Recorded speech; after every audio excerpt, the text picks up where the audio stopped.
righty. Let's see. I think we got that. We got that. You know what? I rushed myself this morning. Shame. Shame. What's going on? Oh, we're not playing games this morning. Where is it? We gotta get in the right. Too many. There it is. What is going on, chat? How are we doing today? I'm here. I'm running way hella late, aren't I? It is.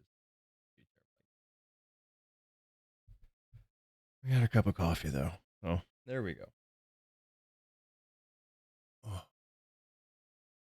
Something about those roasted beans and that cow milk. We are here for another grinding Gainz. That is the dopey name I came up with. So that's what we're running with. I gotta post real quick one more video because I forgot about it. While I'm doing that, I'm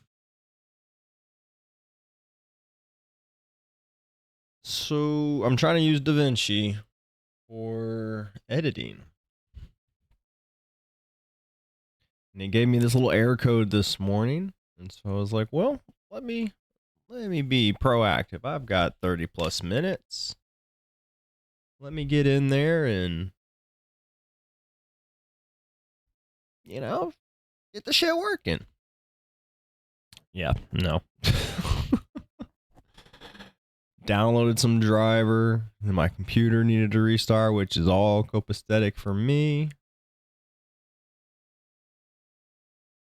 But then my computer just never started. Here. It just was, there. Getting myself distracted. And so finally, I did the cardinal sin. Man, I just fucking hard resetted that bitch. All right, we got to finish post. So what I'm trying to do, I guess I could do it on here, but I just don't have it. All right. Just trying to create a post. Updating one more. This one's going to take me a second if I forget it now. I can do it now. Where are those front raises? Oh. Let that cook. All right. Let's restart, shall we? To all my American brothers and sisters out there, into our melting pot of a nation, happy Juneteenth. We won't get too much further into that, but just enjoy your day. Let's have a good one. Kicking off our June 19th celebrations, let's get into some form checks. Specifically, exercise form checks. Here at Range Fitness, like I've said numerous times, we're trying to help spread the knowledge of just good movement. We're trying to help people understand what creates good movement, what is good movement, and that way you go and do it. If you have pain specifically, we're really here for you. So, without further ado, let's get into some of my lifts that I've put up onto the subreddit. If you have a lift that you've been having problems with or is causing you pain, or even just a specific movement that's causing you pain, again, slide over to our Reddit, Range Fitness Online, create a post, and then I'll show you kind of how I put in my post on there. I don't know that there's really a wrong way, right? Don't make me have to delete it, right? It's like good sense. Everybody's got good sense on Reddit, right? Okay. So, last week we had some squatting. This week we're going to do some deadlifting. Let me open up the video. I hate how off-centered everything is. Where's my OBS? My OBS? I guess we'll just deal with that shit later. If it bugs y'all, let me know. So, when when trying to video, so a lot of times a lot of the videos, if you look previous, we have angles, we're off-centered, or not off-centered, we're got a lateral view. And so today, this time at the gym, the space I had, I was able to get myself more of a posterior view, albeit I didn't center it up where the shit. If you can tell, I don't use little tripods. I probably could. In this gym, there's tripods everywhere. But I'm just using the power rack behind me as my tripod. So let's see. We're gonna just see what we see and make comments as we go along. If you see anything of note to you or you got questions, holler. Let me know. Oh, we'll deal with that. Dog over there eating his ass. He's not on the camera though, so that's okay.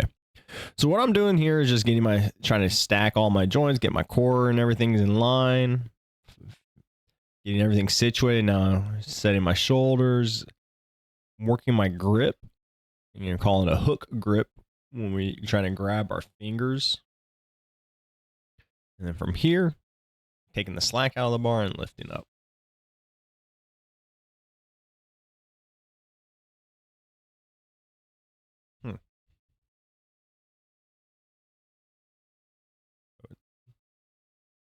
So when I'm working with a client, I'll walk all the way around and looking at them from different angles, different perspectives, trying to get a sense of just 3D world, right?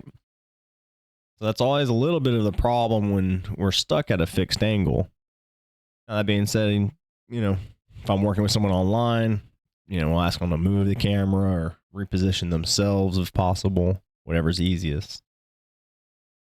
But it's, again, just good to check yourself from different positions. Yeah, sure, there's some mirrors in front, and that's helpful. But again, when you're in the middle of the lift, sometimes it's hard to really see that. Last week, my big focus, I noticed, I think we actually made a post about it. I don't know if we... Oh, one of the dogs farted. Oh, my Lord. Oh, my Lord. Let's see. Where's our channel? Take you back to where the sausage is made. See all of our little numbers. That's okay. Content. We don't want analytics. We want content. Where was it? Show it. This one.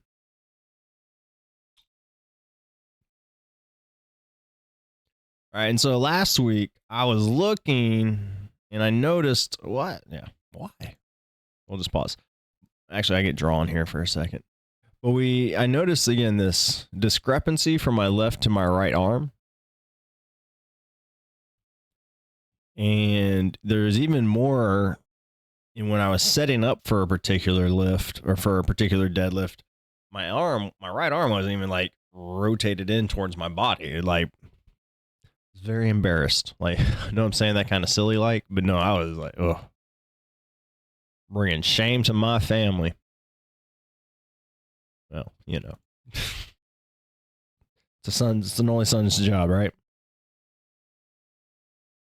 So today, when I was in this workout, I guess this was Tuesday, I was really mindful of this right shoulder. So as we progress, that's really one of the things I'm going to be focusing on. But again, if y'all have any questions about deadlifting exercise, stop me in my tracks and let me know.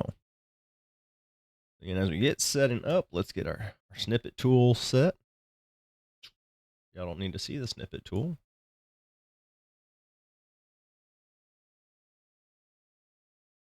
Now, again, this may be the angle of the camera. It's going to be something I'm going to be paying attention to a little bit more as we continue on. Let's give me this. As we look at my fucking brown starfish crap going on here.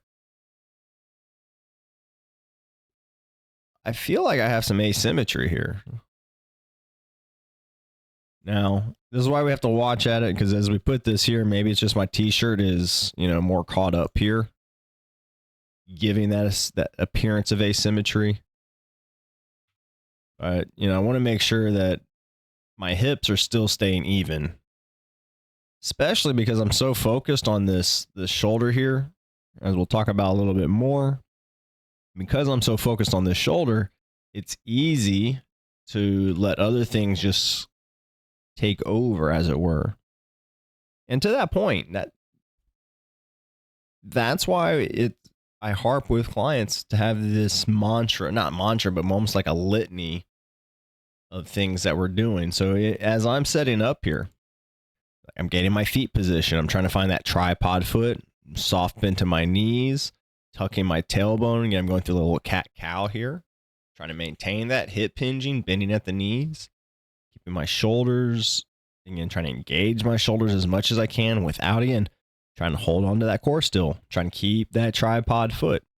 And then even before I make the lift, I'm going back through that litany, feet, arm position, knee position, and then we're lifting. Now look here, right here. This is, again, that imbalance that I'm hunting down.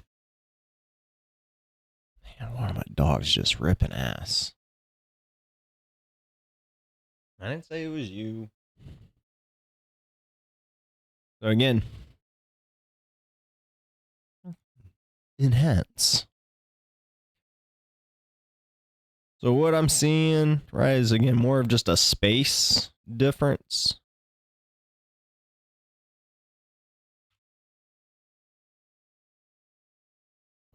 Another dog fart. Elbow, it's kind of hard to see at this angle. But all in all, I feel things look pretty decent. Now, if we look here, again, we can see a little more shadow on this side. You don't really see too much of that shadow here. And again, this just, you can see how this looks just a little more bunched up around there. Like something's protruding through there. And I believe this is my shoulder blade popping out, is the hypothesis or the theory. God bless dogs. Oh, turn the fan on.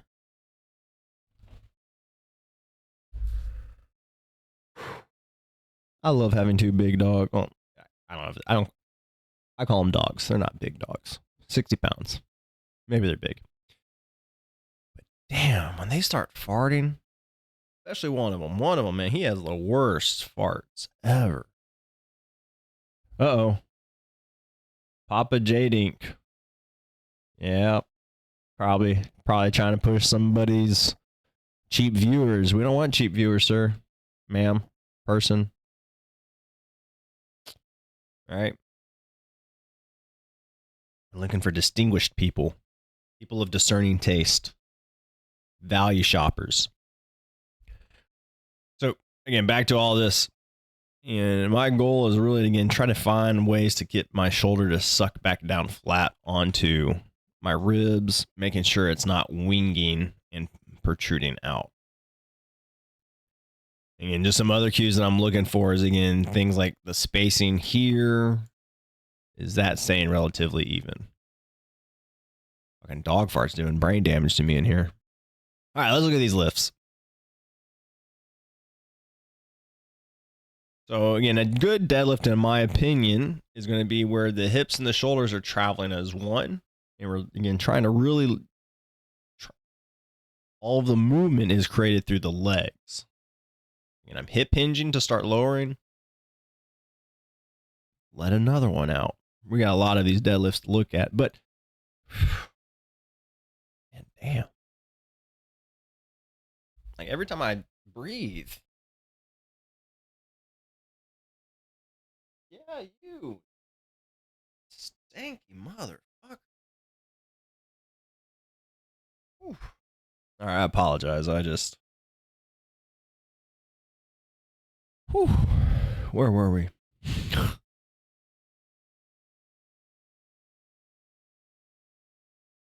All right.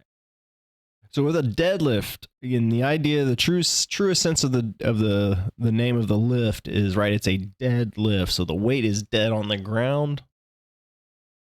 And then we're setting it back down on the ground. And as a part of this, again, we really want to make sure we're driving it all through the legs. It's very common to see people lift up through their back, creates a lot of back extension. and not having a good braced core, whether you have a slightly bent flex to your spine or extension to your spine. We can argue back and forth on some of that, but at the end of the day, it should be all about the leg drive. And the arms and the upper body are just kind of holding on. Maintain. God damn it, he farted again. Might have to kick him out of here. Just it's too damn distracting. Now, when I'm not super focused on this shoulder, one of the other things I'm really focusing on for myself is making sure I'm pressing down through these inseams of mine and not letting my toes get too free. It's going to be one of those things you can't really tell what's happening there unless my foot rolls out or up. Again, those would be other little things we'll be watching for.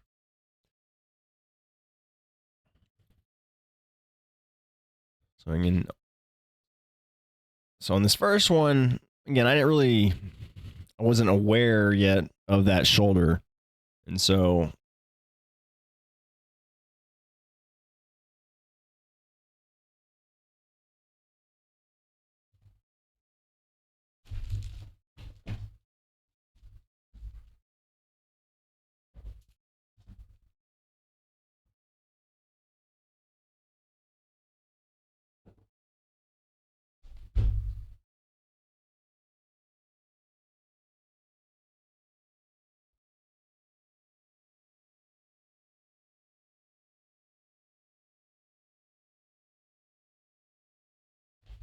I think like a fucking June bug or something was in here.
All right.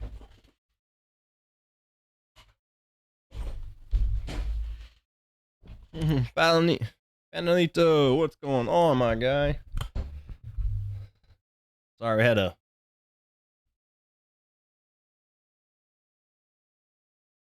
bug attack. Little bug was, I guess, crawling on my dog and freaking him out. How you doing this morning, my man? How those push-ups going?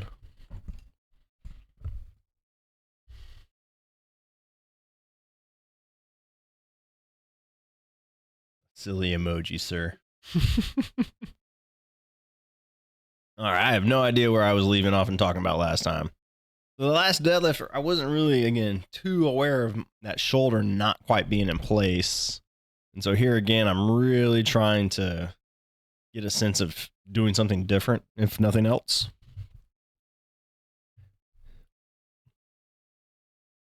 And so again, really trying to make sure I keep in that shoulder. And even here, right, I feel I can see the difference left to right. I'm doing good. Just tired because of work. Was it normal work? Anything? There's something out of ordinary, or just work being work?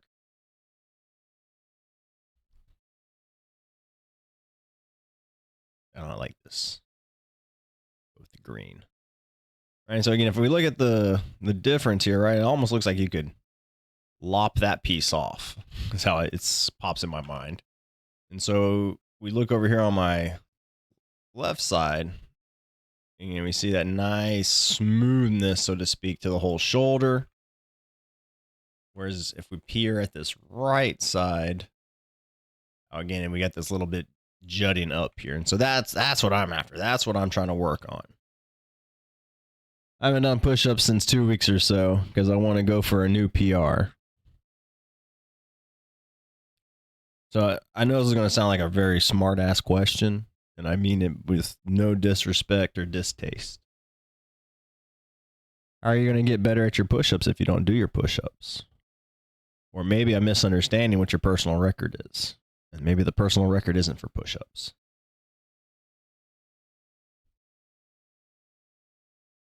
Yeah, you're farting.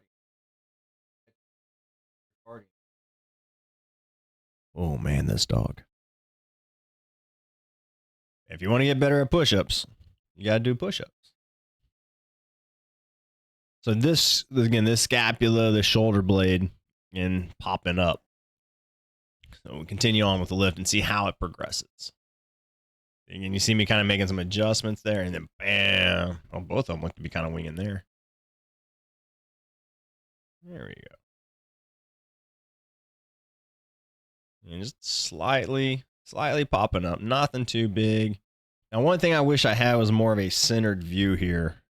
What up, Bowser Big Bean Burrito? There you go. Just for you. Just for the gnomes. If you gnome, you gnome. Now, during this phase of training, I am working what would be referred as max strength. So I'm only doing about 4 reps. And I don't really want to advance weight until I feel confident about the shoulder positioning either. Because the more weight we put on the bar here, the more this thing is going to try to do its own crap. So creating that stability at this current weight is going to be primary for me. I did so many push-ups every day that I wasn't able to do 20 push-ups without a break. So my muscles are so sore that I took some time off. Okay.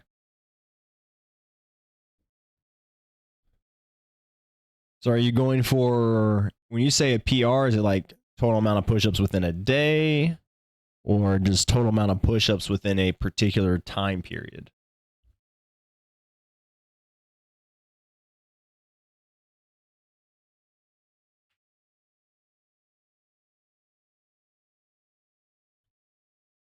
All right, so this next video is unfortunately kind of shitty because I didn't pay attention to it.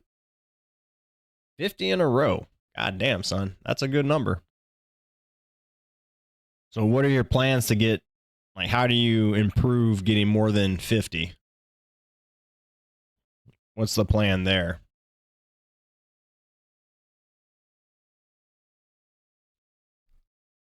So in between some of these sets, I'm trying to do some things to help that shoulder mobility a little bit. Unfortunately, we don't really see it. This isn't a great angle. That kind of a giddy up there. 2 hitch motion. Pressing straight, hips and shoulders moving as one. There we go. Just do it. Fair enough.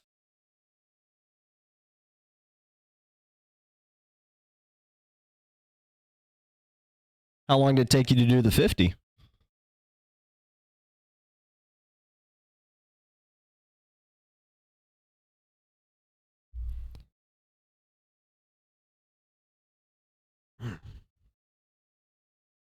If I do the first 20 a bit fast, I'll have more power at the end. Right?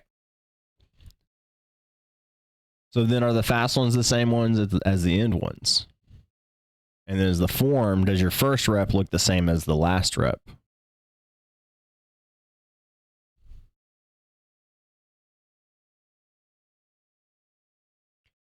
And, you know, despite me trying to focus so much on the shoulder, at the end of it, if we were to try to look at, you know, my first set here, yeah, maybe with some minor tweaks, my hope and prayer for myself is that you can't really tell if this was my first set or if this one was my first set. In the sense of, again, the hips and the leg movement. Doesn't mean we don't get tired and we start having some wobble and there aren't some definite signals of fatigue. Sorry about that, y'all. But again, trying to be almost robotic and repetitive with, again, it's called repetition.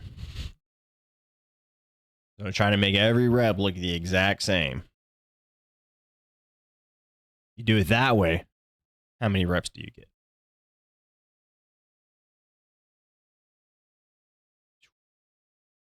So on this set,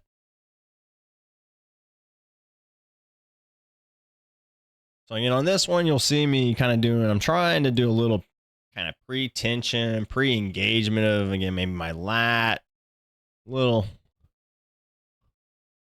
desperate, trying to get this thing feeling better, more better, more pretty for myself.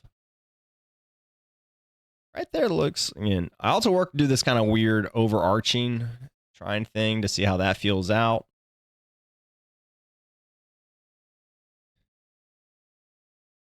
I'm really mindfully trying to keep that sucker pinned. If I remember correctly, as I'm on this set specifically, I felt a different kind of connection. All right, bro, it's good to see you, dude. No worries. Take care of yourself and be well. Thanks for stopping by. I always appreciate you seeing you.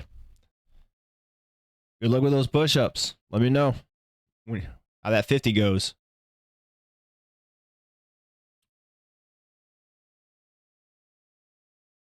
But one of the things I was kind of focusing on was, again, this making sure I felt even into my abdominals. There was, I guess, a thought that had come through my mind while I was doing this, was the sense that maybe I was collapsing harder on my left side, if I'm thinking correctly. And so working on trying to, again, collapse more so on my right, not necessarily collapse, but drawing into that side as well. And within that, I want to say that it felt very different. Now, again, I'm kind of break a little bit in that I go through this cat cow, this extreme cat cow once I get my hands on the bar. I'm not sure this will be a best practice of mine. I think this was more just kind of out of desperation, honestly. Again, still setting my shoulders as best I can, trying to establish it. And if we look here at the top, how does it look?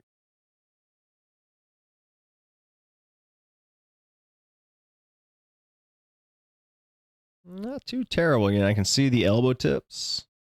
Maybe it's the angle, but this side actually, again, it may be that I'm, again, tilting a little too much on that left side.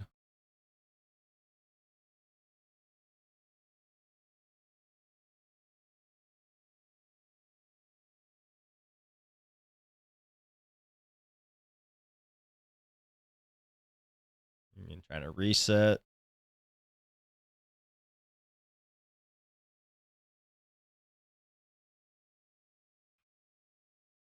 I wonder. All right,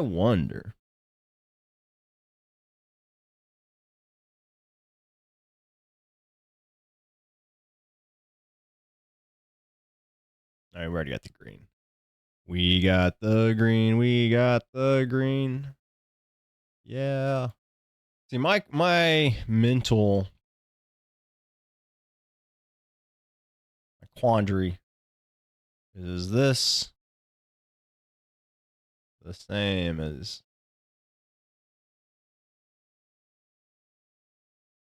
that? All right. Where can we guesstimate that my hips are about there?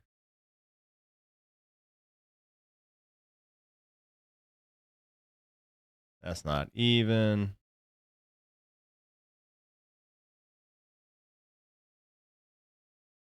I don't know.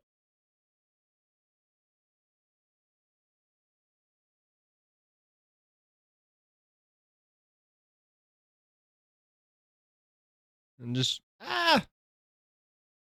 be a straight line.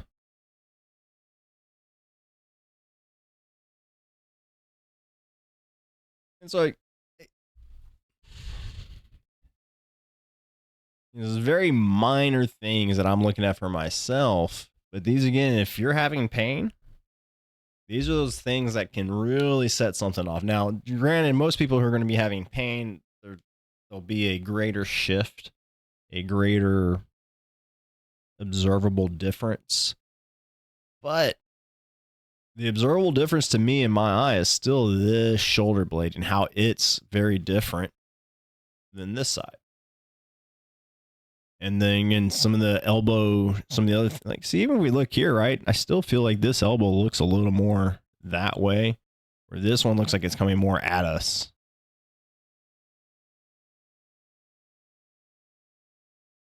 All right, so then feeling like this shoulder needs to roll back more, towards this center line. That's what I'm seeing. That's what I'm struggling with. But as a part of that, I'm wondering if I'm not somehow creating brevity here. Thus, I'm being overly lengthened on this side as well. Right? Like I'm crunched harder for whatever reason on this left side. And then by virtue of crunching harder, or it could be that I'm hyperextending more on this left QL side, even hyperextending just a little bit more back there, which then is broadening and opening me up on my anterior and causing this shoulder issue. Right? Because it's like string puppets. All we are little string puppets. All we are. But the sense of like, any way those strings start getting pulled on, if there's already tension being pulled, right, it's just going to pull things with it. It's going to pull the structures with it. So that's going to be interesting. Again, some things for me to kind of play with and experiment with. To, again, do some muscle tests and, like I said, experiment with this.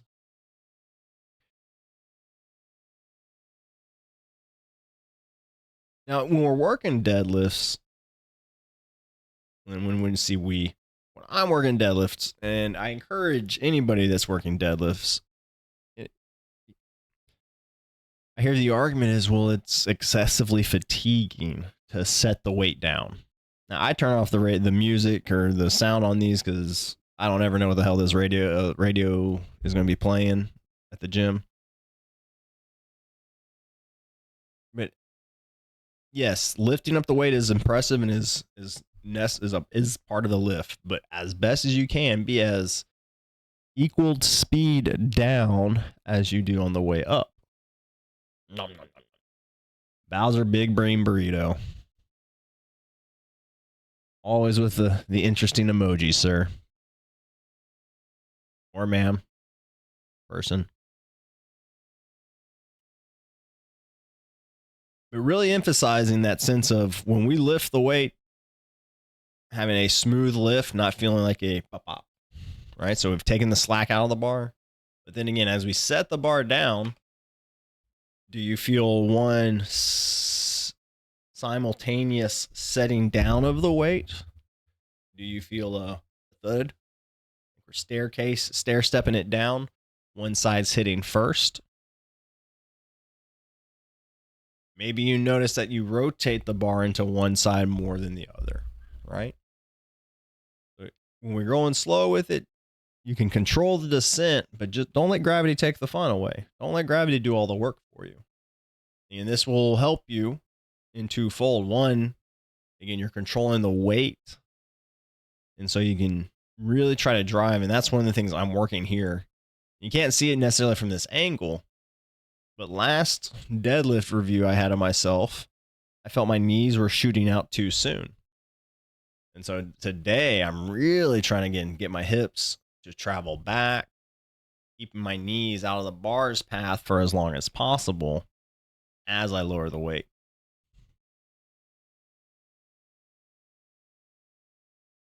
All right. Deadlifting. And so again, I think what is going on with my shoulder is this fucker.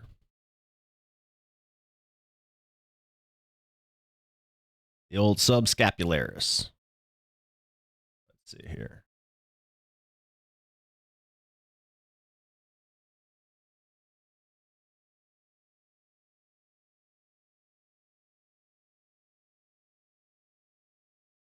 All right, so we got the biceps here. So this is going to be looks like a front view. Oh, this should be a back view. This is the scapula.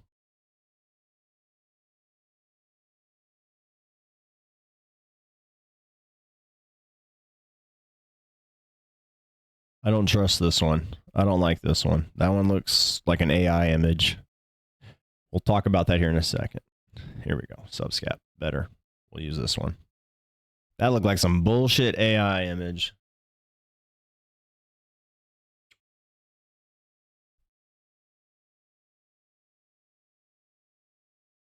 Subscapularis. When I was your age, subscapularis was but a teres minor. All right. So again, this guy, let's see if I'm remembering right.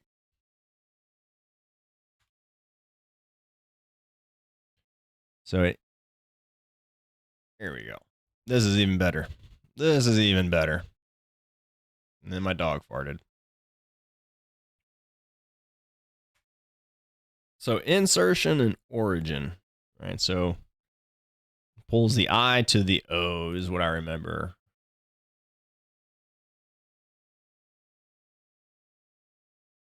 Muscle anatomy. Origin is the bone attachment that remains relatively stationary during contraction, while insertion is of the bone attachment that moves. Okay. I always remembered alphabetically the I moves to the O. Why? I don't know. Weird things in my brain. Dog be farting. Not liking it. So the I moves to the O. So the insertion moves to the origin. So when this thing pulls, wherever these fibers pull, it's going to be pulling that way, right?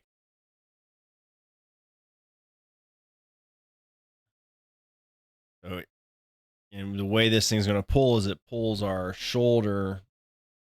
It's in the front of our shoulder blade. You don't quite get that from this view, right? The lesser tuberosity, but it's in fact kind of on the front side, right? Let's find another image. This one. So this one off Wikipedia here. Right. And so on this one, you can see is the insertions are on the front of your shoulders. And again, the origin is on the back of your shoulder blades. So it's going to be pulling this guy down and through here. And so if we pull this little knobby down this way, you can see how this is going to rotate the shoulder outwards. And then because it's going to be pulling it down this way, it's also going to lift that elbow out that way. All right, so we get this. You can't see it on that one, but this kind of. And so I kind of tease that subscap is responsible for that kind of hanging out with your best pal, your arm over shoulders kind of a thing. That's a lot of subscapularis. And as a part of all this, the shoulder blades kind of float within the body to help keep this shoulder socket in place. So it actually creates some movement of itself with other things going on. Right. And so all that to be said, that's what I'm thinking is a little bit of my issue. Now, if you have pain because of this sucker, typically people who have pain with subscapularis, I find have some kind of front of the shoulder pain. I always kind of sense it's like about the size of two fingers, just kind of going over the front of the shoulder. And if we look at where this muscle is and how it connects, right? This drawing has it as all red, but there's going to be some tendon and ligament attachment points right here. Right? So we maintain color. And so if we have some sort of brevity in here, right, it's not hard to understand or assume how that's just going to be pulling inward, right? The more of a rat's nest that we have, the more bound up of the extension cord or rope tie up that you want to think about in here, right? The slack has to come from somewhere, right? Yes, the shoulder will move to some degree to allow it, right? If you've done any type of martial arts, jiu-jitsu, again, is my background, right? You get into some of these positions and you start moving your body, whether you know how to or not, you'll naturally just start kind of moving your body away from the pain, Well, the same thing happens, right? If your shoulder doesn't start moving, you would start having pain. So the shoulder starts moving to get kind of a null point. So all that to be said, that's a very common culprit for shoulder dysfunction. He also plays a lot with, let's see, in this one doesn't have it. But with what's yeah, this is a good one right here. With pec minor. This is actually a really good drawing. So again, this is a more complete drawing of some of the shoulder muscles that work in tandem. Again, our subscaps right here. Again, we see how that's on front of the shoulder or your humerus, and it slides or is connected back behind here on your shoulder blade. Now here is the pec minor it's showing again. It connects to our ribs. This is its origin. But it's inserted up here. Again, at the top of the shoulder. And so we can see again, if this thing pulls this way, then this whole structure is going to come this way. All right, so this little boniness that it's connected to is going to pull on these things, right, and start drawing it inward. And so what can happen, right, if you get like pinchiness or clicks, right, it could be that you're having an impingement up and through here. So that's why I focus on trying to make sure we have good structure of the shoulders, so to speak. But this pec minor and this subscap, both of them, right, they have this kind of rolling the shoulder forward aspect. And this guy really connects basically at the top of your shoulder blade. If you want to think of it, it goes deep back in behind here. So those are two big culprits I find causing pain on people, but also dysfunction within their shoulder mechanics. And is honestly probably one of the ones that I have a lot of problems with as well. All right, here we got a few more minutes. So I got one last lift here. We're gonna demo review.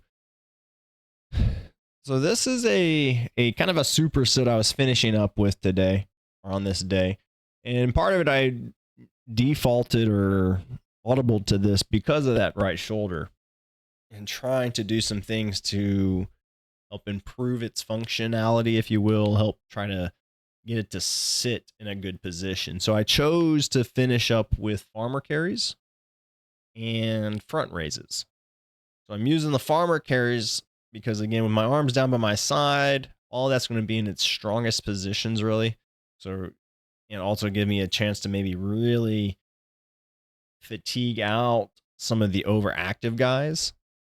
And then coming through with my front raises to train some of my other stabilizers or other prime movers that maybe have been sleeping due to my imbalance of that shoulder, as I've been using other muscles to take over their job, so to speak.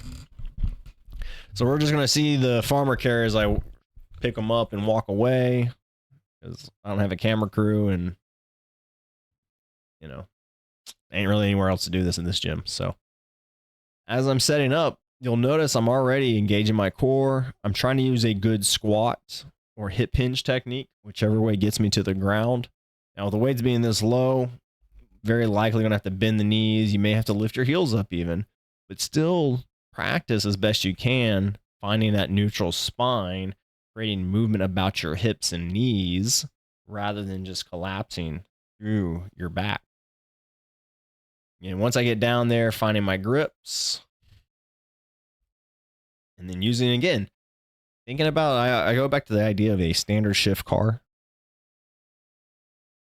And so I'm down in there, getting my hands on the weights. So that goes from going down gear to neutral gear.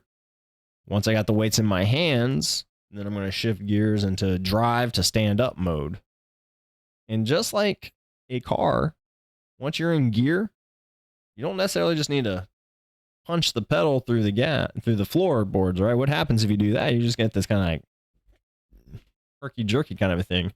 Rather, slowly put pressure on the gas pedal and slowly get some RPMs and building up some speed to where then you can just kind of easily coast off of the stop, right?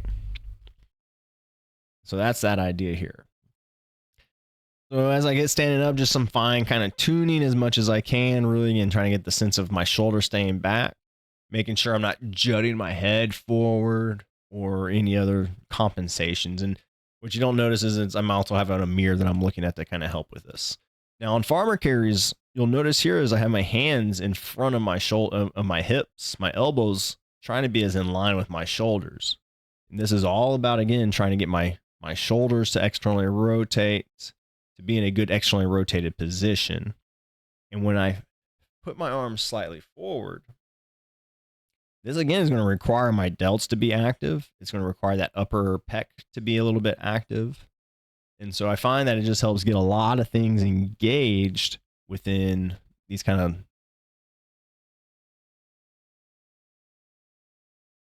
in these longer positions than they may be accustomed to having to work, right? So you'll see me kind of get everything tight, and then we're walking, and we're walking. On farmer carries, I really encourage people to take their time on the walk. Treat it as much about a stability and isometric type of thing as you're doing it. You're trying to make every step feel the same. Do you take the same strides? Like as I'm watching here, short step, that looked about normal. So, but again, are you taking the same length strides? Are you taking one stride longer than the other? All those are going to be good things to take note of, especially if you have pain. Those are going to be pieces of the puzzle. Now I'm going into front raises here. Again, setting my feet, getting my core engaged. Same positionally set up as I was for my farmer's carry in a lot of cases. But now we're doing, again, working the delts, making them have to do kind of isolation work here. And when I'm working my front raises, besides looking desperate and crazy looking, I'm working to be as broad here as I possibly can. Trying to keep the width of my collarbone as much as I can. I'm trying to keep my upper arms in line with my shoulders, so that way I'm thinking my elbows staying right in line with my shoulders. Very common compensation I see with clients is their arms are wide, like they're trying to give a hug to somebody. We're not necessarily giving a hug, being in wide arms, trying to like shoo. Get away. Now you may also notice that my palms are facing up to the sky. I got a supinated palm. The way I remember supinated, I know it's dumb, but I put supper into my mouth with my palm facing up. I can't pronate and eat supper. So in any case, palms facing up as I lift. Couple of reasons for this. So first and foremost, this just puts our shoulder into a more agreeable place to be externally rotated. Again, when we go palm down, our shoulder will tend to want to internally rotate. When I go palm up, like I'm taking the lid off a pot, that opens up the shoulder, so to speak, that externally rotates the shoulder. By externally rotating the shoulder, we get to work on just posture muscles, right? But the other part of this is now our delts, the front shoulder muscles here, and as well as some of these upper clavicle muscles, the upper pectoralis clavicularis or something like that. But your upper chest muscles, even, again, because our shoulders are externally rotated, these have to be in a longer position. Thus, again, we're working these muscles in a more lengthened position. Thus, you're going to get a more work sense. You're going to be a more stressed sense.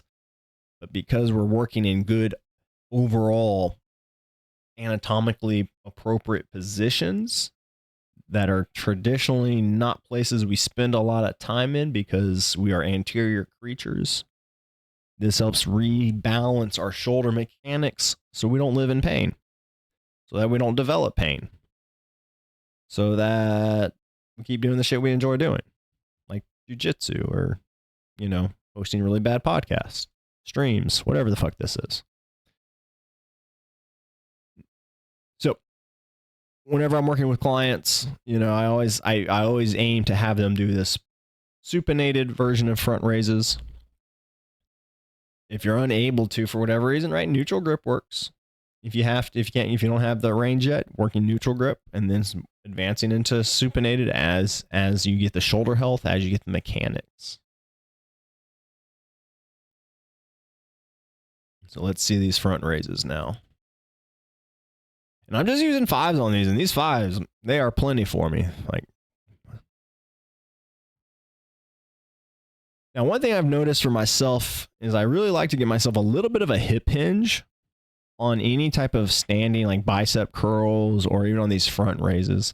And I find it really low. Yeah, right here, you see me hinge a little bit. And this really loads up these delts for me. You'll notice me sometimes pulling my head in, like I'm trying to make sure my shoulders or my head is pulled into a neutral position. You see me there and just feeling cooked. And I take a little recovery.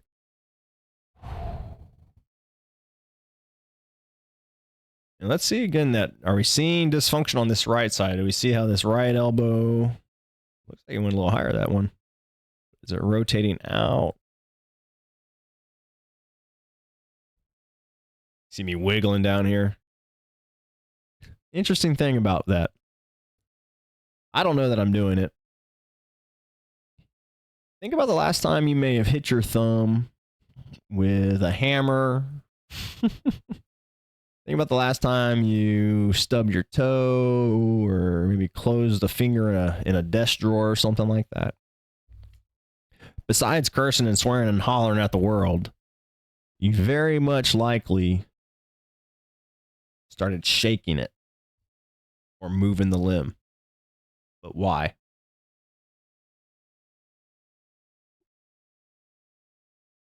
We have a central nervous system.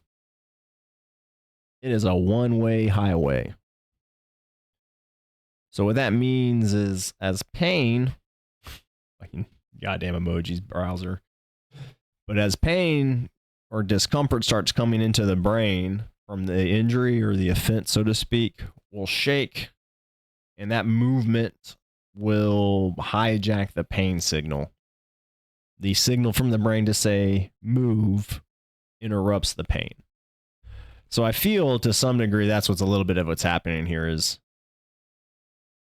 everything's kind of just agonizing. So just trying to create some movement outside of this shit so I don't have to feel it as much. That being said, though, it'd be better not to. Be as stoic as you can.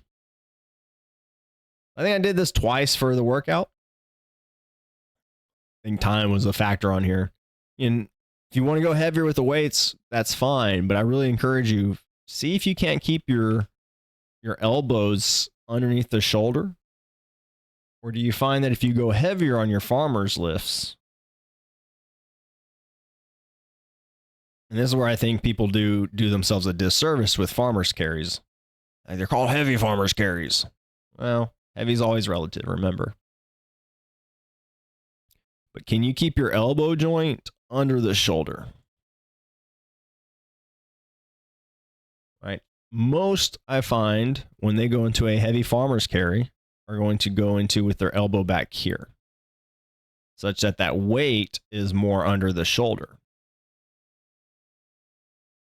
And this is just going to make the lift easier. This is just going to make the hold easier, right? Just is physics. Now, when we make this accommodation, right? This is going to mean our shoulder is going to have to tip forward. There is no way about it. This isn't like woo-woo. It's just mechanics of the shoulder. Between your pec minor, between that subscap, between your lat, your elbow moving behind the ribs forces the shoulder to go tilt forward. So in my 2 cents, I want to try to always keep my shoulders as externally rotated as possible under load. In a stable joint is less likely to incur injury. It is when we have instability and slop within the joint that we are primed for a bad time. So find a weight that you can at least get your elbows underneath your shoulder. I'm not bicep curling this. I'm having a slight bend to my elbow, but I'm not bicep curling it. I'm really, again, using a little bit of front delt in that upper chest to push the weight ever slightly forward of my hip.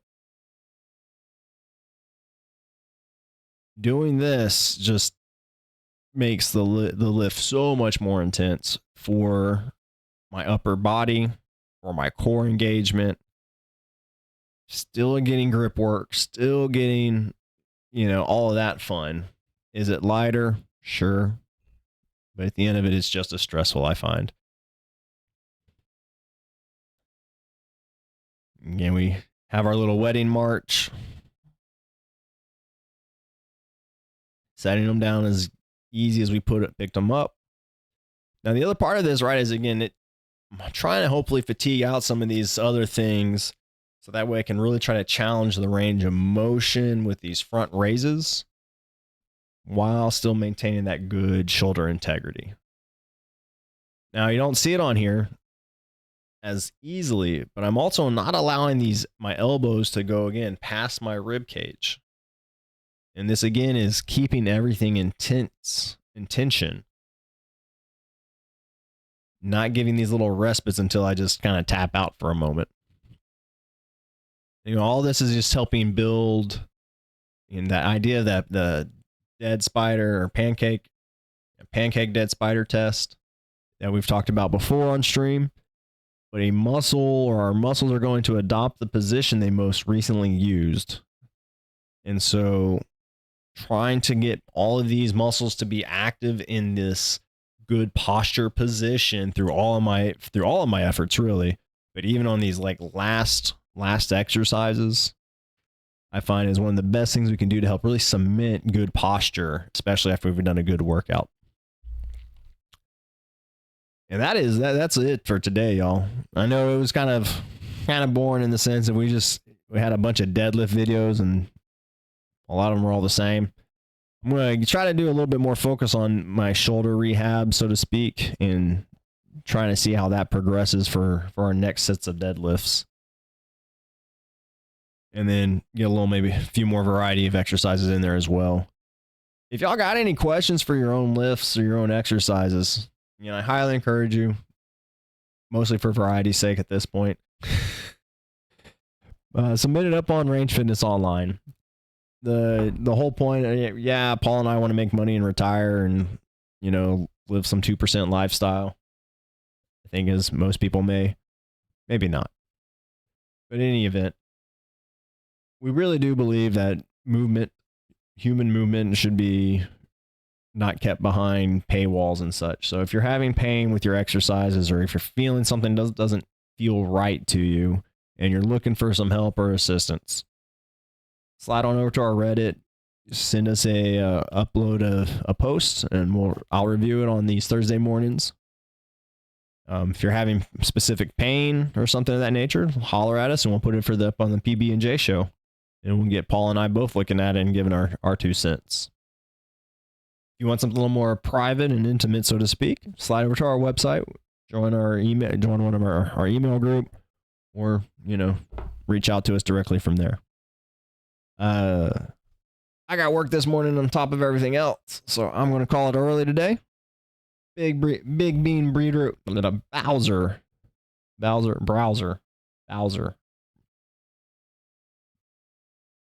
Quad B. B, B, B, B, B. Always appreciate the emojis. Panelito, thank you for being here. And to all the cheap viewer people out there, you know, I appreciate the engagement. Anyways, until next time, y'all, I'm going to call it early today. Enjoy your nights, days, mornings, however. And as always, stay mindful as fuck, y'all, and don't compensate.